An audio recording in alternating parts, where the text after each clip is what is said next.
शाम जिनकी नए झगड़ों में फसादों में कटी, रात बस खुदकुशी करने के इरादों में कटी। ऐसे कमबख्तों को मरने से बचा लूं तो हंसूं। भारत में रहना है तो भारत से प्यार करो, नहीं इस भारत से मुख मोड़ जाइए।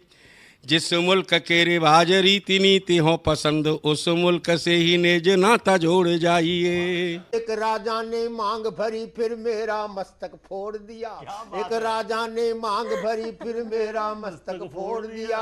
5 साल वाला गठबंधन 10 महीने में तोड़ दिया। सुलझा विवाद श्री राम जन्मभूमि वाला बन रहा मंदिर है जय सिया राम की। नाच नर नारी झूम धरती को चूम चूम, देवगण बोले जय जय अयोध्या धाम की। तुमने गोकुल की गोपियों से अगर क्या बात है। प्रेम का व्याकरण पढ़ा, फर्क नहीं होता है राजा और भिखारी में, दोनों की सांसें काटी हैं समय की तेज कटारी ने। भारत के नौजवानों भारती पुकारती है, भेदभाव छोड़कर साथ साथ आइए। गाँव पे लगी है फिर भारती की लाज, आज सिंहनाद कर सोए राष्ट्र को जगाइए।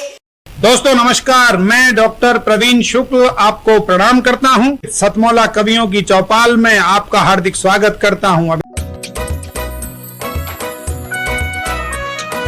हर पल मस्ती और रंगीन विद सतमौला नमकीन, इससे बेटर है नथिंग। सतमौला नमकीन डिफरेंट टेस्ट है बेमिसाल, पनीर भुजिया भी कमाल, इसके टेस्ट के सब शौकीन। हाँ सतमौला नमकीन, सतमौला स्वीट्स एंड नमकीन, इससे बेटर है नथिंग। हाँ सतमौला नमकीन। सतमौला कवियों चौपाल के अंत में हमारे साथ जुड़ रहे हैं देश के सुप्रसिद्ध फिल्म अभिनेता और मेरे बाल सखा जाहिद शाह जी। जाहिद शाह जी की फिल्म कंपनी है, निर्माण कंपनी है। कई अपने उन्होंने कार्यक्रम बनाए हैं और आज ही मैं इस अपने कार्यक्रम के माध्यम से जानकारी देना चाहता हूं कि मैं भी गलती से फिल्म अभिनेता रहा हूं। वो बात अलग है कि समय के कालखंड ने मुझे साहित्य की तरफ भेजा तो वहां का मैं हो गया, लेकिन आज भी मेरा फिल्मों से जुड़ाव है। आज मैं फिल्म समीक्षक क्रिटिक के रूप में और इंटरनेशनल फिल्म फेस्टिवल जो गोवा में होता है भारत सरकार की ओर से, उसका मैं प्रिव्यू कमेटी मेंबर हूँ 7-8 सालों से। और जाहिद भाई ने और हमने एक फिल्म में काम किया था, यही है ज़िंदगी। और वो बात अलग है कि पहली फिल्म थी वो डब्बा बंद होकर रह गई थी, लेकिन और भी थिएटर वगैरह भी हम साथ साथ रहे और युग दृष्टा पता नहीं कितने हमने कई नाटकों में हमने काम किया, थिएटर किया। आप इस बीच मुंबई चले गए और बहुत इसमें संघर्ष के करते करते आज आप एक सफल अभिनेता हैं, निर्माता हैं जाहिद शाह जी। और कई आपने OTT पर MX प्लेयर पे, डिज्नी पे कई आपने एक वेब सीरीज़ दी हैं और एक हमारी नई वेब सीरीज़ आने वाली है संयुक्त रूप से हवाई चप्पल, और ये कॉमेडी क्राइम होगा। वो जाहिद शाह जी का ये सारा प्रोजेक्ट है जिसमें कहीं ना कहीं अपनी भूमिका रहेगी। और ये साथ ही साथ आज हमारे बीच में सतमौला कवियों चौपाल में आज हमारे बीच में आए हैं, या मैं उनका हार्दिक स्वागत करता हूं सतमौला कवियों चौपाल में। और मैं कुछ संदेश ना लेकर के मैं इनसे बातचीत करूंगा। सतमौला कवियों चौपाल में जाहिद जी आप आए, आप साहित्य यानी कविता, गीत और वर्तमान में सिनेमा, उसकी स्थिति पर आप क्या कहेंगे? सतमौला जो कवि चौपाल है उसको देखने वाले सभी दर्शकों को मेरा नमन और नमस्कार, आदाब। बहुत ही प्यारा प्रोग्राम है और हमारे बचपन के मित्र प्रवीण भाई ने इसकी शुरुआत तकरीबन 20 साल पहले की थी और मुझे नहीं लग रहा था कि ये इतना लंबा सफ़र खींच पाएंगे, लेकिन इनकी लगन और इनकी मेहनत और आप लोगों की मोहब्बत, इसने इस जगह पर सतमोला को लाके खड़ा कर दिया है कि आज लोग जो हैं इसको पसंद कर रहे हैं। उसके लिए मैं इनको बहुत बहुत बधाई दूंगा और समस्त टीम को बहुत बधाई दूंगा। रही जहाँ तक साहित्य की बात, बड़ा अफसोस होता है कि फिल्म इंडस्ट्री जो है आज साहित्य का साथ छोड़ चुकी है। अभी प्रवीण भाई ने बताया कि गीत, साहित्य और जो हमारी अपनी संस्कृति है जिसको हम छोड़ करके आज पश्चिमी सभ्यता को, या हम पश्चिमी संस्कृति को कह रहे हैं कि जिस तेज़ी से अपना रहे हैं, ये बहुत दुखद है। और मेरा एक बड़ा एतराज़ है अपने ही दोस्तों से, अपने ही फिल्म मेकर से, अपने ही भाइयों से कि हमारी फिल्मों के अंदर कोई एक ज़माना हुआ करता था कि कोई भी हमारी फिल्म बिना भजन की नहीं हुआ करती थी। दिलीप कुमार साहब भजन गाया करते थे, मनोज कुमार साहब ने भजन गाए। आज भजन लुप्त हो गए, को क्यों, कहाँ गए वो सारे के सारे भजन। आज मैं अगर अपने बच्चों से कहता हूँ कि दिलीप साहब का ये भजन देखिए, गोपी फिल्म का आप भजन देखते हैं, इस कदर मकबूल था। और आपने एक भजन देखा होगा बैजू बावरा के अंदर था, जो दुनिया का सबसे मशहूर भजन कहलाता है। अब देखिए इसकी एक विशेषता जो है वो क्या है इस भजन की, कि जो बैजू बावरा के अंदर था, कि इसको जो लिखा था वो शकील बदायूं साहब ने लिखा था, इसको जो म्यूज़िक की दिया था वो नौशाद साहब ने दिया था, और इसको जो गाया था वो मोहम्मद रफ़ी साहब ने गाया था। तो और वो दुनिया का सबसे बेहतरीन भजन आज की डेट के अंदर होता है। तो एक हमारी जो फिल्म इंडस्ट्री थी जिसके अंदर हम लोग जो हैं गुथमुत गए थे एक साथ, आज वो गुथमुत कहाँ गए हम लोग। एक प्याली है, एक हारने वाला, एक हमने वाला जो थे, जिस तरीके से हम बात करते थे, आज वो हमारी संस्कृति जो है वो नहीं दिख रही है, वो मेल जोल नहीं दिख रहा है। तो हमें, मैं ये नहीं कह रहा हूँ, मैं इसके ख़िलाफ़ नहीं हूँ कि हमें पश्चिमी जो है मतलब सभ्यता को या संस्कृति को नहीं अडॉप्ट करना चाहिए, उनकी कहानी को नहीं अडॉप्ट करना चाहिए, क्योंकि साहित्य जो होता है वो किसी की बपोती नहीं होता है, यह ज़बान किसी की जाहिद भाई नहीं। मैं आपको इसमें बीच में रोकता हूँ जी कि जाहिद भाई मुझे वो बचपन याद आता है जब क्योंकि जो थिएटर जी सही मायने में अभिनय की जो क्या नाम जो एक लैब होती है वो थिएटर होता है, और थिएटर से भी पहले जो मैं लैब मानता हूँ वो होती है रामलीला होती है जी। और हमने बचपन में रामलीला भी साथ की है, जी जी जी, स्टेज भी एक साथ गाड़े हैं। हाँ हाँ। और हमने फिल्म क्षेत्र में भी आगे बढ़े हैं। और एक परिचय और देना चाहूँगा जाहिद भाई का, फिर आगे मैं बात बढ़ाऊँगा। जाहिद भाई की जो भतीजी हैं जी, वो एक अपने हिंदू परिवार में ही विवाह हुआ है। जी, जी, अपने क्या नाम उनका व्यवसायी परिवार है, बहुत झुंझुनवाला परिवार योगेश झुंझुनवाला जी। और ये एक जाहिद भाई के आदरणीय पिताजी हाजी साहब, मेरे पिताजी, और अरविंदर सिंह लवली जो शिक्षा मंत्री रहे दिल्ली के, टूरिज्म मिनिस्टर है, उनके पिताजी जी दोस्त बलविंदर सिंह, ये तीनों बड़े अच्छे दोस्त होते थे। और क्या नाम रामलीला जब एक साथ खेलते थे। और मेरा ये मानना है कि इसके बाद अभी आपने और भी चीज़ देखी, जब आपको उस समय कैसा लगता है कि जब एक अक्षय कुमार की फिल्म का एक गीत है जिसमें वो मिट्टी में मिल जावा, कुछ ऐसा गीत है, इतना चर्चित गीत है, मुंतशिर साहब का। हाँ मनोज मुंतशिर का वो गीत है। वो गीत और वो इतनी शानदार कंपोजिंग होने के बावजूद भी निचले पायदान पर आ जाता है, और एक रॉक सॉन्ग को क्या नाम एक वो मिल जाता है, पुरस्कार मिलता है। उस पर आप क्या कहना चाहेंगे?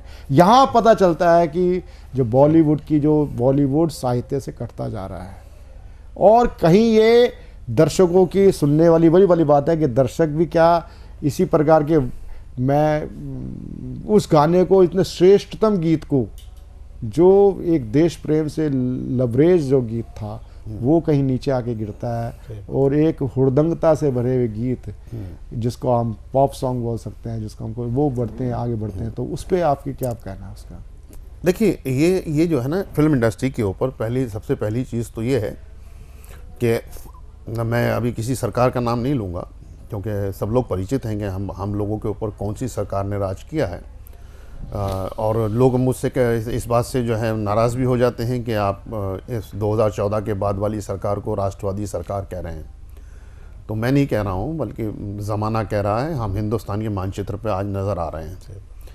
और मैं अपने प्रधानमंत्री का भी नाम नहीं लूँगा, प्रधानमंत्री ने खुद नाम लेने के लिए मना किया है। उन्होंने कहा है कि मैं प्रधान सेवक हूँ, प्रधानमंत्री नहीं हूँ मैं।